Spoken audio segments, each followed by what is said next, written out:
brought to you by KR Mangalam University. We provide you the platform to turn your dreams into reality. Give wings to your aspirations with KR Mangalam University. नमस्कार दोस्तों, crime तक में आप सबका स्वागत है। मैं हूं सुप्रतिम बैनर्जी। पिछले 22 अप्रैल को जब पहलगाम में आतंकी हमला हुआ था और आतंकियों ने बेगुनाह इनोसेंट लोगों की जान, उनका धर्म पूछ पूछ कर लिया था, तो मन बहुत आहत था, बहुत दुखी था। इसके बाद कल दिल को बड़ा सुकून मिला, क्योंकि भारत ने ऐसे आतंकियों को सबक सिखाया और एरियल स्ट्राइक करके पाकिस्तान में और पाक अधिकृत कश्मीर में तकरीबन 100 आतंकवादियों को सीधे दोजख के लिए, जहन्नुम के लिए रवाना कर दिया। ऐसे तो किसी की मौत पर खुश होना, जश्न मनाना बनता नहीं है, लेकिन जब मौत किसी ऐसे राक्षस की हो जो इंसान को इंसान नहीं समझते, ऐसे लोगों की मौत पर खुश होना शायद बनता है। तभी कल पूरे भारत में बहुत पॉजिटिविटी थी और भारत ने इसे पराक्रम के तौर पर देखा और पराक्रम की बात थी और भारतीय फौज ने घुस के आतंकियों को उनके किए की सबक सिखाई। कल का दिन बहुत बिजी डे था। लेट नाइट को जब ये स्ट्राइक हुआ तब से लेकर लगातार टीवी चैनल पर कवरेज का सिलसिला चल रहा था। हम लोग सुबह ही दफ्तर आ गए थे और सुबह से लेकर रात तक लगातार लगे रहे, कामकाज चलता रहा। ब्रेकफास्ट, लंच वगैरह भी स्किप हो गया। आप समझ सकते हैं कि किस तरह की मसरूफियत, कितना बिजी डे, कितना व्यस्त दिन कल का रहा होगा। लेकिन चलिए, कल का दिन तो गुजर गया। कल के रोज़ मैं आप सबकी खिदमत में, आप लोगों की सेवा में हाजिर भी नहीं हो सका, लेकिन आज मैं हाजिर हूँ। और आज मैं भारत ने ये जो टेररिस्ट्स के खिलाफ जो स्ट्राइक किया पाकिस्तान में, उसकी कुछ ख़ास बातों से आपको वाकिफ़ कराऊंगा, उसके बारे में आपको बताऊंगा। सबसे पहले तो मैं आपको ये बताऊं कि भारत ने ये जो एयर स्ट्राइक किया था, जो एरियल स्ट्राइक किया था, इसका सबसे ज़्यादा असर पाकिस्तान में बहावलपुर में हुआ। और ये पाकिस्तान का अंदरूनी इलाका है और पाकिस्तान के पंजाब का इलाका है। और जिस जगह पर बहावलपुर में ये एरियल स्ट्राइक हुआ, वहाँ पर सबसे ज़्यादा नुकसान, जानी नुकसान आतंकवादियों को हुआ। इसके अलावा जैसा कि आप जानते हैं कि भारत ने 9 अलग अलग टारगेट को कल हिट किया था और तकरीबन सारे ही जगह आतंकियों की कैजुअल्टी हुई, लोग मारे गए। लेकिन सबसे ज़्यादा कैजुअल्टी हुई बहावलपुर में, जहां जैश-ए मोहम्मद का टेरर कैंप चलता है और इसका सरगना है मौलाना मसूद अजहर। अब पीओके में जो लश्कर तैयबा के टेरर कैंप चलते हैं या फिर हिजबुल मुजाहिदीन के टेरर कैंप चलते हैं, उनको टारगेट करना तो फिर भी समझ में आता है, क्योंकि पिछली दफ़ा भी भारत ने इन जगहों पर सर्जिकल स्ट्राइक की थी। लेकिन इन आतंकियों ने शायद ख्वाबों में भी ये नहीं सोचा था कि इतने अंदर आकर पाकिस्तान के भारत इस तरह का अटैक कर सकता है, जिसमें उसके पाले हुए आतंकी यूं बेमौत मारे जाएंगे। लेकिन ऐसा हुआ और इतनी भयानक तरीके से हुआ कि मौलाना मसूद अजहर के परिवार के ही 10 लोग मारे गए। और एक बयान मौलाना मसूद अजहर की तरफ से दिया गया, जिसमें कहा गया कि काश मैं भी उस हमले में मारा गया होता, शहीद हो गया होता, तो जन्नत के लिए रुखसती हो गई होती। बेसिकली ये अफसोस है, ये तकलीफ़ है और ये रोना है। और ये रोना इसलिए अच्छा लग रहा है क्योंकि इन्होंने सालों साल भारत में खून की नदियाँ बहाई है और बेगुनाहों की जान ली है। तो ऐसे आतंकी जब रोते हैं ना, तो सुकून मिलता है। और पूरे देश को इस वक्त सुकून है, क्योंकि इन्हें बहुत कड़ी सबक इन्हें सिखाया गया है। अब सवाल यह है कि मौलाना मसूद अजहर बच कैसे गया? अगर उसके ठिकाने पर इस तरह का हमला हुआ तो वो बचा कैसे? वो इसलिए बचा क्योंकि मौलाना मसूद अजहर को पाकिस्तानी फ़ौज और वहाँ की जो सिक्योरिटी एजेंसी है, ISI खुफिया एजेंसी, उसने अपनी पनाहों में ले रखा है और खुफिया ठिकाने पर, तहखानों में बंद करके रखा है। अगर मौलाना मसूद अजहर खुलेआम घूम रहा होता, या फिर मान लीजिए मौलाना मसूद अजहर उसी मरकज़ में जहाँ पर यह हमला हुआ, मरकज़ सुभान अल्लाह, अगर वहाँ पर होता तो जाहिर है आज वो भी मारे गए आतंकियों की लिस्ट में होता।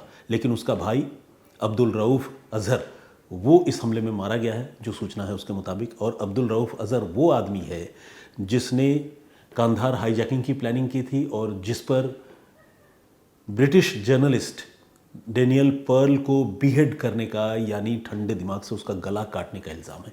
कैसे लोग हैं जो किसी को अगवा करते हैं, निहत्थे लोगों को उनकी जान लेते हैं, गला काट देते हैं, धर्म पूछ कर गोली मार देते हैं, ऐसे लोगों को वाकई ज़िंदा रहने का हक नहीं है। तो ऐसे लोगों का जब सफाया होता है तो सुकून तो मिलता है, और यही सुकून इस वक्त पूरा भारत महसूस कर रहा है।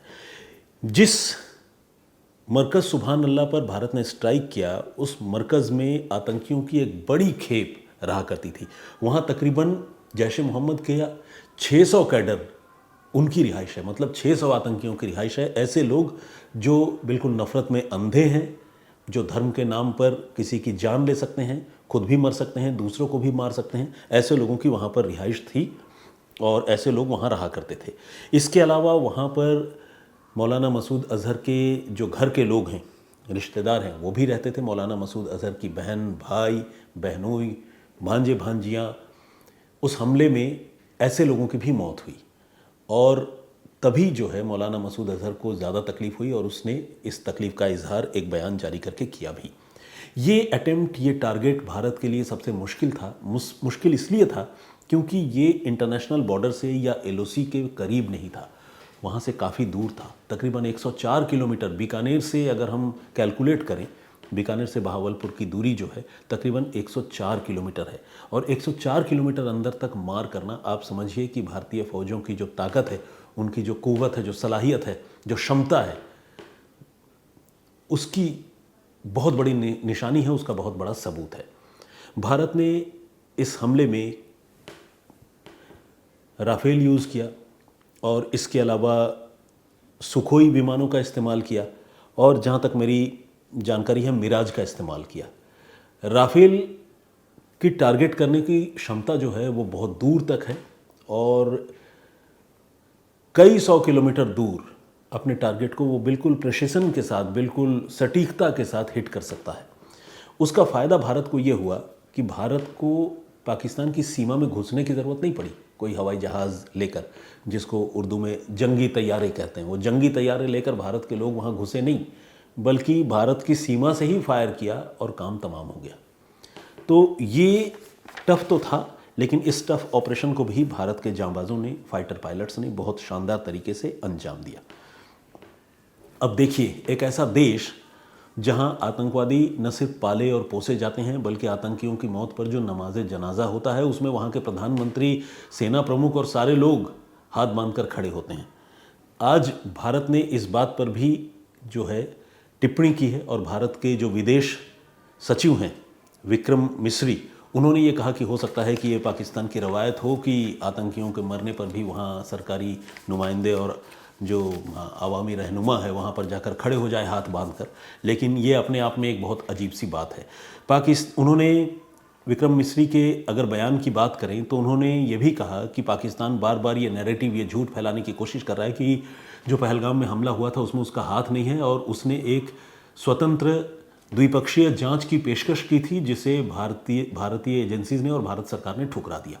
उन्होंने बहुत सटीक जवाब दिया। उन्होंने कहा कि मुंबई से लेकर जो पुलवामा अटैक हुआ था, इन सारे हमलों में पाकिस्तान की मिलीभगत थी, पाकिस्तान इसमें शामिल था, और बहुत कंक्रीट एविडेंस, न सिर्फ लॉजिस्टिक्स गुड्स की सूरत में, मारे गए लोगों की सूरत में, डीएनए एविडेंस की सूरत में भारत के पास थे, जो भारत ने पाकिस्तान को सौंपे थे, लेकिन पाकिस्तान ने उन सबूतों का कुछ नहीं किया। देखा जाए तो रद्दी की टोकरी में डाल दिया। अब एक ऐसा देश जिसका ट्रैक रिकॉर्ड खराब हो, जिसके रक्षा मंत्री से लेकर पूर्व मंत्री तक खुलकर ये स्वीकार कर रहे हों कि हाँ, हम आतंकियों को पालते पोसते हैं, जब वो कहता है कि निष्पक्ष जांच करा लो, आओ हमारे साथ मिलकर जांच करा लो, तो उस पर कौन एतबार करेगा। इससे पहले आपको याद है पुलवामा में जब अटैक हुआ था, तो मेरे ख्याल से भारत ने पाकिस्तान के जो इन्वेस्टिगेटर्स हैं उनको बियॉन्ड द लिमिट जाकर एक्सेस दी थी कि आप आकर हमारे साथ जॉइंटली इन्वेस्टिगेट करिए और ये देखिए कि आपके यहाँ से किस तरह से इन्फिल्ट्रेट करके आतंकवादी आए हैं और इन्होंने हमला किया है। जो भी सबूत थे वो दिए गए थे, दिखाए गए थे, लेकिन उसका क्या हुआ? ढाक के 3 पात, कुछ नहीं हुआ। तो जब आप बार बार किसी को परेशान करोगे, किसी को टारगेट करोगे, बेगुनाहों की जान लोगे, तो एक वक्त तो ऐसा भी आएगा ना कि सब्र टूट जाएगा। अब भारत ने जो कार्रवाई की है, इसको पाकिस्तान के लोग ये कह रहे हैं कि एस्केलेशन की कार्रवाई है, यानी उकसाने की कार्रवाई है। पाकिस्तान के टीवी चैनल्स में देख रहा था, उसमें इस तरह की बातें कही जा रही है। मैं ये कहना चाहता हूँ कि जो पहलगाम में हुआ, क्या वो उकसावे की कार्रवाई नहीं है? आप हमारे देश में घुसकर अगर बेगुनाह लोगों की जान लेंगे धर्म पूछकर, और ऐसा सालों साल वक्त वक्त पर करते रहेंगे तो वो उकसावे की कार्रवाई नहीं है। पाकिस्तान तो खुद मान रहा है कि 3 दशकों से जो है वो आतंक को पनाह देता रहा है। तो इतना सब कुछ होने के बाद मुझे नहीं समझ में आता है कि वहाँ के जो लीडर्स हैं वो अपनी आवाम को कैसे फेस करते होंगे, अपनी जनता को क्या जवाब देते होंगे, और कैसे फ़ौज और आईएसआई के लोग इस तरह के नॉन स्टेट एक्टर्स जिसे कहते हैं, नफ़रत फैलाने वाले आतंकवादी, इनको कैसे सपोर्ट करते हैं, इनकी सोच क्या होती है। मुझे आज भी बड़ी हैरानी होती है। पाकिस्तान को अपनी गिरबान में झांकना चाहिए, किस तरह से वहाँ की आर्थिक स्थिति है, ग्लोब में, पूरी दुनिया में पाकिस्तान की कितनी इज्जत है, लोग कितनी तवज्जो देते हैं पाकिस्तानियों को, ये किसी से छुपा हुआ नहीं है। तो ऐसा करना ही क्यों कि आप दूसरों को भी चैन से न रहने दें, खुद भी चैन से न रहें। अब जब उसे पंजाबी में कहते हैं ना, सेक जब लग रही है, अब जब तपिश लग रही है, तब समझ में आ रहा है कि जो हुआ था वो गलत हुआ था। अलग अलग चैनल से, कभी गीदड़ की परमाणु बम की, कभी किसी और चीज़ की। लेकिन चलिए, अब ये सिलसिला शुरू हुआ है और भारत ने ये स्टैंड क्लियर कर दिया है कि अगर इस बार पाकिस्तान ने फिर से कोई उकसावे की हरकत की, या अगर हमारी जवाबी कार्रवाई को अगर उकसावे की कार्रवाई बताकर खुद की कार्रवाई को जवाबी कार्रवाई बताने की गलती की, तो भारत ऐसा जवाब देगा कि पाकिस्तान फिर कभी भूलेगा नहीं, और आतंकवादी तो खैर कभी भूलेंगे ही नहीं, उनका तो समूल नाश तय है। जाते जाते अपने इस पेशकश को ख़त्म करते करते एक और बहुत इंपॉर्टेंट बात आपको बताता हूँ। एक सवाल बार बार लोगों के मन में है कि क्या भारत फिर से एयर स्ट्राइक कर सकता है। लोगों ने कई बार पूछा ये बात, और मेरे ख्याल से विदेश मंत्रालय के जो ऑफिसर्स हैं उनसे भी पूछा गया। तो भारत ने ये क्लियर तो नहीं किया है कि भारत फिर से एयर स्ट्राइक करेगा या नहीं, लेकिन भारत ने इतना ज़रूर क्लियर किया है कि भारत के पास 21 टेरर कैंप्स और टेरर लॉन्चिंग पैड की लिस्ट है, और उसमें से अभी भारत ने 9 को टारगेट किया है। इतना ही कहा। अब इसका मतलब क्या होता है आप खुद समझ सकते हैं। तो खैर, आज के लिए इतना ही। मैं फिर हाजिर होऊंगा किसी और कहानी, किसी और वाक़े के साथ। और अगर ये जो सिलसिला चल रहा है दोनों देशों के बीच, ये जो तनाव की स्थिति है, और भारत जो है चुन चुनकर आतंकियों से जिस तरह से बदला ले रहा है, अगर ये सिलसिला कुछ दिनों तक और चला तो मैं इसी टॉपिक पर आप लोगों को आगे और भी अप टू डेट इन्फॉर्मेशन देता रहूँगा। तो फिलहाल मुझे इजाज़त दीजिए, अपना बहुत ख्याल रखिए, सुरक्षित रहिए। जय हिंद, जय भारत।